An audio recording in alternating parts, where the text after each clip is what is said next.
안녕하십니까? 예, 반갑습니다.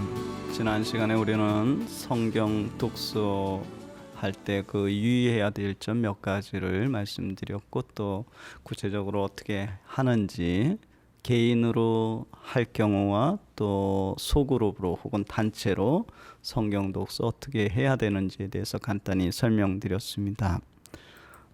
오늘은 이제 성경 묵상 할 때 이 성경 묵상을 제가 반추 기도라고 명했습니다. 이 루미네이팅 프레이어인데 이 근거는 정확히 어원적으로 묵상의 어원적인 의미, 되뇌임, 바로 이것이 고대의 수도승들이 행했던 단순한 묵상 수행이거든요. 그래서 반추 기도라고 제가 명했는데, 이 성경 묵상할 때 그 유의점에 대해서 먼저 잠시 말씀드리고자 합니다.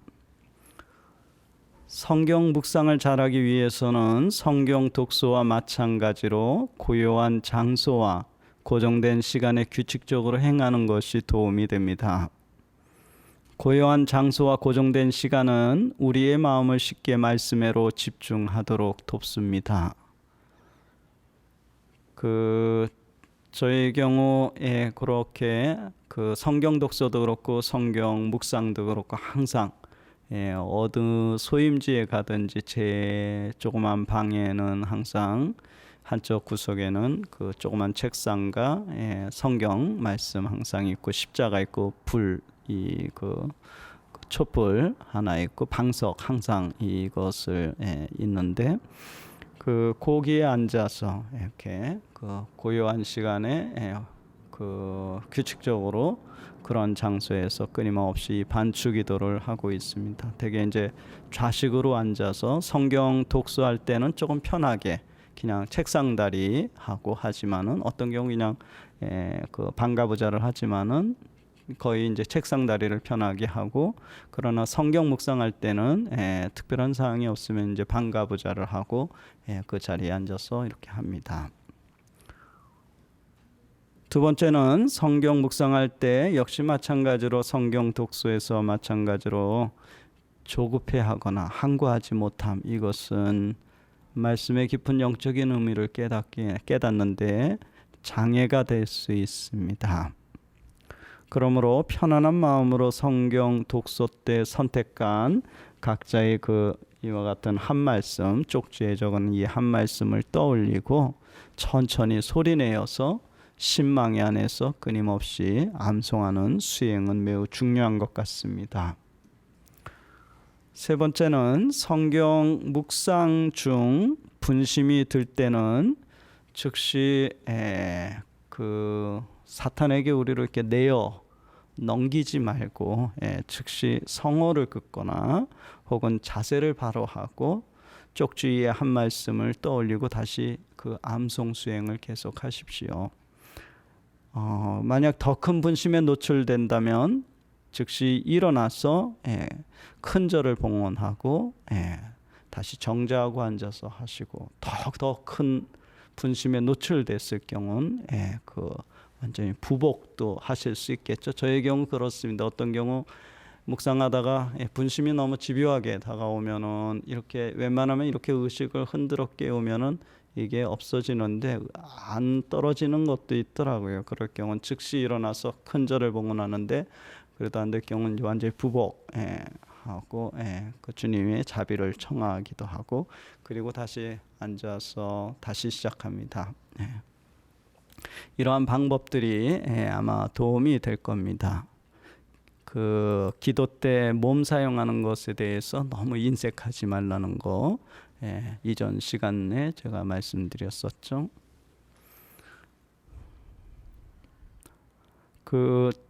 저의 두 번째 책, 올해 분도출판사에서 나올 수도전통에 따른 렉시오 디비나 두 번째 책에서 기도의 여러 자세들에 대해서 제가 언급하고 있습니다. 나중에 그 책이 나오거든. 기도 때 어떻게 성서의 근거, 또 교부들의 근거들을 어떻게 기도했는지 자세들, 그것 쭉 이렇게 정리해 놨으니까 나중에 보시면 좋겠어요. 네 번째는 성경 묵상 역시 순수한 마음으로 말씀으로 다가가야지 이것을 지적이나 추론적인 방법으로 성경 말씀을 접근하는 것은 수도승 전통에서는 권고되지 않았었습니다. 반추기도에서 역시 그것은 별로 이렇게 권고하고 싶지 않습니다. 그냥 단순하게 한 말씀에 관한해 우리의 전 존재를 내어 맡기는 것이 중요합니다. 즉 무엇을 내가 하려고 하기보다는 성령이 우리의 존재를, 우리의 지성을 사용하도록 내어 맡기는 것, 이것이 중요한 것 같아요. 다섯 번째는 성경 말씀이 일상 안에서 분리되지 않도록 끊임없는 암송 수행이 중요합니다. 우리가 앞 시간에서 보았듯이 요한 카시아노스의 그 담화집 제10권에 보면은 그 암송 수행, 이삭 아빠가 수도승들에게 그 끊임없이 어떤 상황에서도 암송하도록 그 한 말씀을 시편 70장 2절의 말씀이었죠. 그걸 끊임없이 암송하는 수행을 권고했었죠. 말씀에 대한 암송 수행은 어쩌다 한번 하는 것이 아닙니다. 어느 곳에 있든지 혹은 어느 때이든지 멈추어서는 안 됩니다. 이렇게 일상 안에서 말씀과 함께 동행하게 될 때 우리는 활동 중에서도 고요함을 간직할 수 있고 고요함 중에서도 활동함이 가능하게 된다는 사실입니다. 관상은 꼭 관상 수도자들만 하는 게 아니죠. 활동 안에서 그런 분들 많이 있잖아요. 그 마더 데레사의 경우 같은 경우 바쁜 그 사도지간에서도 깊이 하느님과 합일해 있었죠. 바로 그렇게 되는 거죠. 여섯 번째는 성경 묵상을 통해서 깨닫게 된 것은 단지 지식으로만 알고 있어서는 안 된다는 겁니다. 그러한 깨달음은 일상의 삶 안에 순종의 삶으로 드러나야 한다는 거예요. 즉 깨달았는데 삶으로 그게 드러나지 않는다면 그 깨달음은 완전한 것이 아니라는 겁니다. 그 하나님의 사랑에 대해서 막 눈물을 흘린 사람이 일어서자마자 가족 구성원들에게 막 분노하고 뭐 청소 안 해놨다고 막 이렇게 한다면 그건 너무나도 잘못된 거예요. 그렇게 될 수가 없어요. 하나님의 사랑에 우리가 불타게 되면 그렇게 되지가 않습니다. 그 많은 신비가들이 이야기하기를 이 하나님의 거대한 그 존재, 사랑의 존재, 사랑 자체이신 그 존재, 아주 미천한 인간 존재가 이렇게 살짝만 터치만 해도 우리의 존재가 불타게, 사랑에 불타게 된다는 거예요. 하나님을 제대로 알게 되면 그렇게 안 됩니다. 모든 것이 사랑의 눈으로 보게 되면은 다른 차원에서 생활하게 됩니다. 그래서 말씀을 단지 우리의 말씀에 대한 깨달음이 지식, 머리에만 남게 될 때 그것은 참된 깨달음이 아니라는 겁니다. 그것이 일상의 삶 안에서 끊임없이 이렇게 참된 결실을 맺게 될 때 그것이 참된 깨달음인 거죠. 이제 반추기도를 구체적으로 이제 하실 때 어떻게 해야 되는가 좀 그 순서를 좀 이렇게 말씀드리고자 하는데, 그 역시 이것도 이제 그냥 예전에는 그냥 이제 앉은 자세에서부터 시작했는데, 그것보다는 같이 이제 반추기도는 항상 공동으로 하게 됩니다. 그래서 공동으로 할 경우 처음부터 시작하기 전에 전부 다 일어서 있는 상태로 그 잠시 기다리고 이제 봉사자나 이제 지도하시는 분이 이제 신호를 보내면 뭐 이제 손뼉으로 이렇게 신호 보낼 수도 있겠죠. 하면은 모두가 함께 큰 절을 봉헌하면 됩니다. 큰 절을 할 때 특히 이렇게 큰 절을 할 때 이렇게 무릎 꿇고 큰 절을 하는데 그 불교 신자들이 하듯이 법당에서 이렇게 하지 말고 우리는 기도할 때 우리의 모습 있죠? 기도할 때 그 모습 이렇게 하시는 것이 도움이 됩니다. 그리고 이 끝선이 바닥에 닿도록, 여기 끝선 있죠? 이렇게 하면 끝선이 바닥에 닿도록 하시면은 그게 가장 아름다울 것 같아요. 우리의 모습. 그리고 다시 조용히 일어나서 반절을 한 뒤 조용히 각자 방석에 앉으시면 됩니다. 되게 이제 반추기도는 의자에 앉으셔서 하실 수도 있지만 저는 이제 가능하면은 좌식으로 있죠, 방석에. 그렇게 하도록 함께 오랫동안 수행을 그렇게 나누어 왔습니다. 그래서 뭐 허리가 아프신 분은 뭐 의자에 앉으셔도 되지만 그렇지 않은 경우는 이렇게 동양의 우리의 유산이 있잖아요. 전해용 훌륭한 유산, 서양에서 아쉬움을 갖고 요즘 많이 그 이렇게 수혈 받고자 하잖아요. 동양의 이런 명상법에 대해서 동양의 우리 유산이거든요. 그래서 이러한 것들을 최대한 기도 때 활용하는 것이 도움이 될 수 있습니다. 그 동양의 명상법들을 우리가 기도할 때 사용할 수 있나요, 없나요? 교회의 문헌 안에 그것이 우리의 교의와 어긋나지 않는다면 얼마든지 기도 때 도움이 될 수 있다면 사용할 수 있도록 문헌의 그 근거에 의해서 이러한 것이 가능한 겁니다. 그리고 이제 조용히 앉은 다음에 방석에 조용히 앉으셔서 몸을 압박하는 모든 것들을 이렇게 제거하고 편하게 몸을 좀 편하고 자유롭게 만드는 것이 중요합니다. 그래서 안경이라든지 시계들 또 형제님들 같은 경우는 혁띠 있죠. 이게 몸을 압박하잖아요. 그래서 이걸 좀 편하게 이렇게 하는 것이 도움이 됩니다. 그리고 이제 각자가 선택한 그 쪽지 말씀 있죠. 한 말씀은 자기 앞에다가 딱 놓고 그 앞에다가 이것저것 뭐 필기도 오고 뭐 책, 신학 책들 갖다 놓지 마세요. 그냥 이 한 말씀만 딱 그 앞에다 놓고 단순하게 이 한 말씀만 전 존재로 우리의 마음에 새기는 시간이죠. 이제 그 자세, 조신입니다. 신체를 고르게 하는데 자세가 바르지 못하면 숨이 깊지 못하고 숨이 고르지 못하면 마음이 고요해지기 어렵습니다.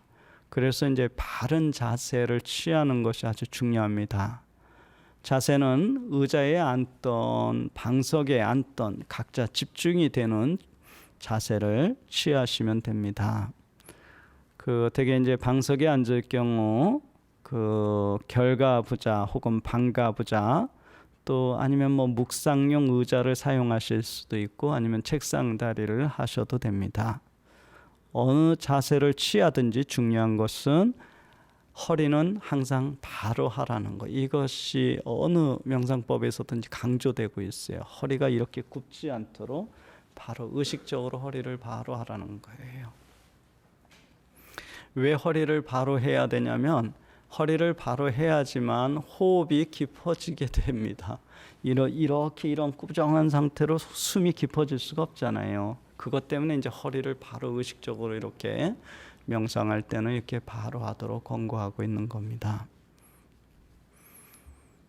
다음에 이제 그 쿠션 이제 중요한데 그 방석이 그 뒤에 그 쿠션을 이제 사용하는 것이 도움이 됩니다. 몸을 떠받쳐 주는데 이 쿠션이 너무 낮아도 허리에 무리가 오고 너무 높아도 허리에 무리가 옵니다. 그래서 어느 정도 높이가 가장 자기 신체에 편한지는 스스로가 앉아 보셔야 돼요.